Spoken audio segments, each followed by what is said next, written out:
এবং দূর থেকে শব্দযন্ত্রের মাধ্যমে এবং ওই ছোট ছোট ক্যামেরার মাধ্যমে যারা ঘর থেকে শুনছে, আমার সবার মধ্যে দাঁড়িয়ে একটা কথা বলি, এখন আমার ইচ্ছা হয়, ভগবানের কাছে বলতে ইচ্ছে হয় যে ভগবান আমাকে আবার 20 বছর বয়সটা ফিরিয়ে দাও।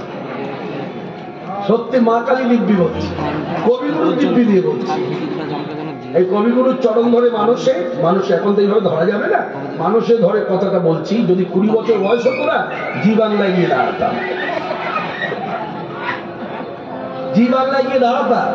আর দাঁড়ালে পরে আমার গোড়ামিটা দিয়ে এরা দেখতে পেত। এদের গোড়ামি তো করছে, আর আমার গোড়ামিটা এরা দেখতে পেত। কি শাস্ত্রীয় সঙ্গীতে আমাদের গুরুজি পণ্ডিত অজয় চক্রবর্তী বলুন, আর ওই যে যার মাথায় চুল নাই, নামটা আমার জানা নাই, কি জানো নাম?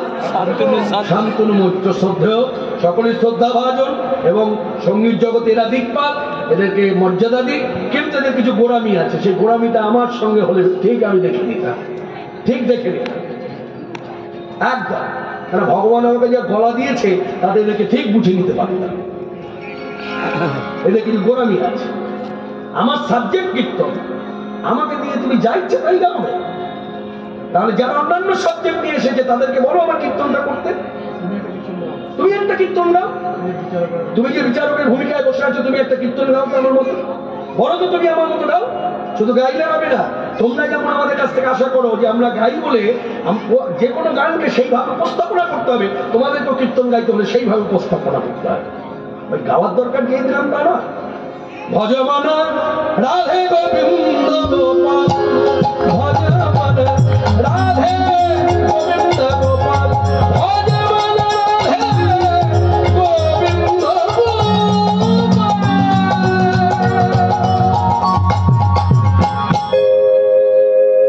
মনে রাখবেন, আমি কীর্তন জগতে খুব খ্যাটালো। ভাষাটা শুনলে, কীর্তন জগতে আমি খুব খ্যাটালো, খুব ঠটকাটালো। কাউকে ভয় পাই না, কাউকে ভয় পাই না, কারণ আমি জানি আমার জায়গাটা, আমার জায়গা অভিজ্ঞতা থেকে আমি জানি। অতএব আমি সবসময় বলবো, আপনার সাবজেক্টকে যদি আমি মর্যাদা দিই, আমার সাবজেক্টকে আপনাকে মর্যাদা দিতে হবে। আমার সাবজেক্টকে অমর্যাদা করে আপনি আপনার সাবজেক্ট নিয়ে এগিয়ে আসবেন, মনে রাখবেন আপনার কাছে যদি AK-44 থেকে থাকে, আমার কাছে আছে ক্ষেপণাস্ত্র, মিসাইল আছে, এমন ভাবে ছাপবে একদম ছাড়খাড় হয়ে যাবে। তার জন্যই তো বলা হয়েছে আস্তে, কীর্তনের ঊর্ধ্বে কিছু নাই। ভালোবাসতেন কীর্তন, জ্বলন্ত প্রমাণ। আজকে কবিগুরু স্থানে কীর্তন হচ্ছে, কোথায় কোথায় আধুনিক গান বাজনা থেকে হচ্ছে না। এমনকি সম্রাজ্ঞী লতা মঙ্গেশকরকে তাকে জিজ্ঞাসা করা হয়েছিল, আপনি তো আপনার কণ্ঠ দিয়ে সব ভাষাতে গান গেয়েছেন, আপনার কোনো অপূর্ণতা নাই? সঙ্গে সঙ্গে তিনি বাধা দিয়ে বলেন, দাঁড়ান, অপূর্ণতা একটা আছে। বলে কি? আমার কণ্ঠ দিয়ে আমি অনেক ভাষায় অনেক রকম গান গেয়েছি, কিন্তু কোনোদিন এক কলা কীর্তন গাইতে পারিনি। এসব কথা প্রচার আছে? বলে কেউ? আমার দাপট আছে, আমি দাপটের সঙ্গে চলি। আমার বড় ভাই আমাকে স্মরণ করে দিচ্ছে, আপনাদের এখানে পড়াশোনা করেছে, আপনাদের এখানকার ছাত্রী, তিনি হলেন স্বর্গীয়া মাননীয়া শ্রীমতী ইন্দিরা গান্ধী। তার বাবা যখন মৃত্যুর কোলে ঢলে পড়লো, তার শ্রাদ্ধতে কীর্তন করতে কে গেল? আমাদের বাংলা থেকে কীর্তনিয়াকে নিয়ে গেলেন। তখনকার সময় কীর্তন সম্রাট রথীন ঘোষ মহাশয়, তিনি গেলেন তার শ্রাদ্ধতে কীর্তন করতে। শ্রোতা হয়ে বসে আছেন লতাদি, শ্রোতা হয়ে বসে আছেন সব তখনকার সময় দিকপাল, সব যারা আছেন সকলেই আছেন, এবং কি শ্রদ্ধ মান্নাদেও বসেছিলেন, সবাই আছে। তাদেরকে শোনালেন কীর্তন, কীর্তনের সুর আছে। তাই আমার একটা আক্ষেপ থেকে কথাটা বললাম, এই যে ভাবটা, পদ্মপলাশকে দিয়ে সবকিছু পড়ানো, আমি দেখছিলাম পদ্মপলাশ খুশি হয়েছে, বাচ্চা ছেলে তো, অত তো গভীরতা নাই, খুব খুশি হয়েছে, যুগ্ম চ্যাম্পিয়ন হয়েছে, খুব আনন্দ হয়েছে যে সব ধরনের গান গেয়েছে। কিন্তু আমি মনে করি, আমি যদি ওই জায়গায় পদ্মপলাশ হতাম, আমি আমার সাবজেক্ট দিয়ে অন্যান্য সাবজেক্টকে চাপা দিতাম। তাতে যদি আমি দুবার যে দুটো সিঁড়ি টপকাতে পারতাম, তা তো আমার জয় হতো না, ফেরতই আসতাম। কিন্তু আমার সাবজেক্ট থেকে আমি নড়তাম না। আমার জামাটা কি হ্যাঁ জামা দিন উদাহরণ দিয়ে বলছি, আমার জামাটা কি হ্যাঁ এমনি এমনি? আপনি 5,000 টাকা পড়েছেন, 2 টাকার জামা অনেক দাম আছে। আমার কীর্তন সাবজেক্ট কত খেলনা নয়। এমনি এমনি 43 বছর এই জগতে পড়ে রইলাম। এই জগৎ থেকে আমি সব পেয়েছি, সম্মান পেয়েছি, মর্যাদা পেয়েছি, মর্যাদা হানিও হয়েছে।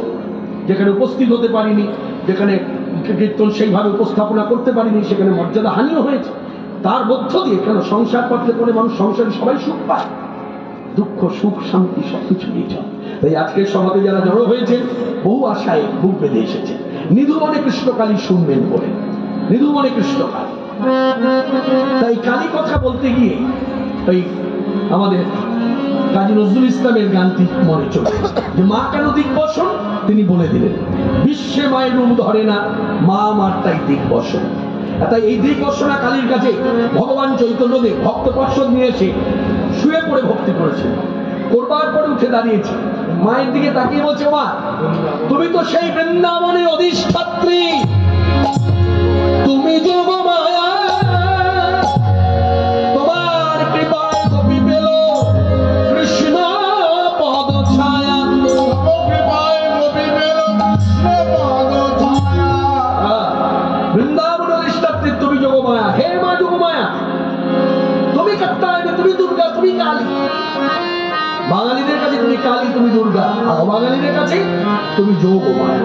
তোমার কৃপা ভিন্ন, কৃষ্ণ পাদ পদ্ম পাওয়া অসম্ভব।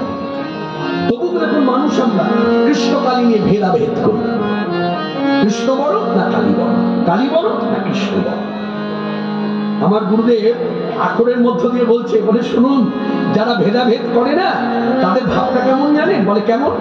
তাদের হৃদে কালী, তাদের হৃদে কালী, মুখেও কালী, হৃদে কালী, মুখেও কালী, তাদের হৃদে কালী, মুখেও কালী। যারা ভেদ করে কৃষ্ণ কালী, যারা ভেদ করে কৃষ্ণ কালী, অন্ধকার নাশ প্রেমের প্রদীপ জ্বালি। যারা ভেদ করে কৃষ্ণ কালী, অন্ধকার নাশ প্রেমের প্রদীপ জ্বালি। ভেদ করে কৃষ্ণ কালী, হৃদে কালী, মুখে কালী।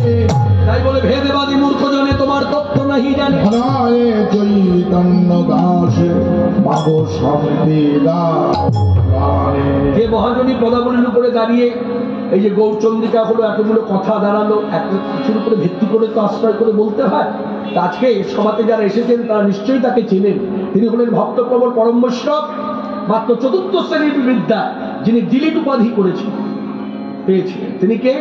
এই জেলা বীরভূম কুর্মিঠা গ্রাম, পরম বৈষ্ণব হরে কৃষ্ণ মুখোপাধ্যায়। এই যে পদটা, এটা তার হাতের লেখা।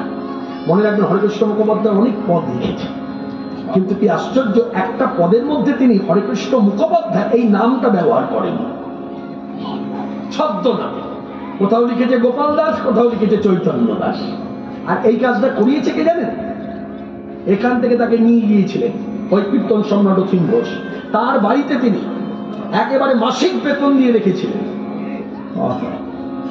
যে কথাগুলো বলছি নোটেশন করে নিন, একেবারে লিখে নিন। এখনো তাদের সব লোকরা বেশ বেঁচে আছে। কথা নিয়ে পাতবেন, কৃষ্ণপাল মাইকের সামনে দাঁড়িয়ে বলছিল, ঠিক না ব্যাঠিক?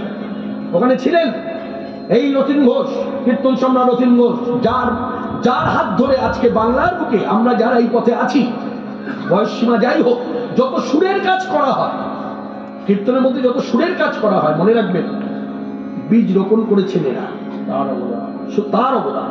দুজন কীর্তনিয়ার অবদান, একজন হচ্ছেন কীর্তন সম্রাট অথিন ঘোষ, আরেকজন হচ্ছেন কীর্তন সুরসাগর কানাইলাল বন্দ্যোপাধ্যায়। এই দুজন দেখিয়েছে বাংলার মানুষকে যে কীর্তনেও সুর আছে, কীর্তন বেসুরো জিনিস নয়। এই হরে কৃষ্ণ মুখোপাধ্যায়ের কাছ থেকে মনে রাখবেন, পরবর্তীকালে তিনি শিক্ষামন্ত্র নিলেন, মালা নিলেন কীর্তন সম্রাট অথিন ঘোষ। আর অথিন ঘোষের দীক্ষাগুরু হচ্ছে এই আপনাদের এখানে বাতিকার গ্রাম আছে না, সত্যানন্দজির আশ্রম আছে না, এদের মেন মানে মূল কেন্দ্রটা হচ্ছে কলকাতা কাচের মন্দির বরানগর, ওখানকার আশ্রিত।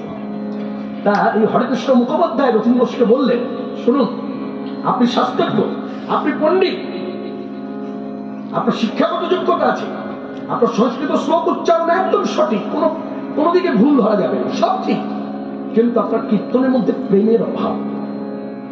তখন তিনি বললেন আমার প্রেম হবে কি করে? বলছে আপনাকে কৃষ্ণ মন্ত্রে দীক্ষা নিতে হবে। তখন তিনি কৃপা করে তাকে বললেন আপনি তো পরম বৈষ্ণব, আপনি আমার মালা দিন। এই তারপর ওই মালা নিল, শিক্ষা নিল, নেবার পর 10টি বছর যে কীর্তন করেছে, মানুষ পাগল হয়ে গেছে। তারা খুঁজে পেল, বলছে যে আগের জনের সঙ্গে এর জনের সঙ্গে মিলছে না। এই কথাটা বাড়লো কেন? তার পরিচয়টা একটু করিয়ে দিলাম। এই হরেকৃষ্ণ মুখোপাধ্যায়ের হাতের লেখাই পথ, এইটা দেখিয়েছিলেন প্রতিম ঘোষ, যে আমি তো কৃষ্ণকালী গাইব, আপনি একটা পথ তৈরি করুন। এই তখন তিনি লিখে দিলেন, ভেদবাদী মূর্খ জনে তোমার তত্ত্ব নাহি জানে, মনয়ে চৈতন্য দাসে শান্তি দাও। আর যারা ভেদাভেদ করে, খুব সাধারণ মানে চিন্তাধারা, এটা আমার নিজস্ব বক্তব্য বলি। আচ্ছা বলুন তো, ভগবান, আপনাদের ঘরে তো অনেক রকম ছবি আছে ঠাকুরের, আচ্ছা বলুন তো ভগবান কৃষ্ণের কানটা কে ধরেছিল? হ্যাঁ, আচ্ছা ভগবান শ্রীকৃষ্ণের কানটা রাধারানী ধরেছিল, সখীরা ধরেছিল, সখারা ধরেছিল, বাবা ধরেছিল, নন্দ রাজা, নন্দ বাবা ধরেছিল। কে ধরেছিল? মা। তা মা যশোদার কালী কোনো ভেদ আছে? যার জন্য আমার গুরুদেব খুব গর্বের সহিত বলতেন, পৃথিবীর বুকে যত ডাক আছে সব থেকে শ্রেষ্ঠ ডাক হচ্ছে মা ডাক। মা ডাকের উপরে কোনো ডাক নাই। তাই এই তত্ত্বকে মর্যাদা দিয়ে লোক শিক্ষা হেতু আমরা জামালি করব। যে জামালিটাই কথার সঙ্গে মিলবে না, এই জামালির মধ্য দিয়ে বাঙালি ভক্ত হয়ে প্রচার করব, জগৎবাসী পুরুষ নারী প্রাণ ভরে ভজনিতাই গৌর হরি।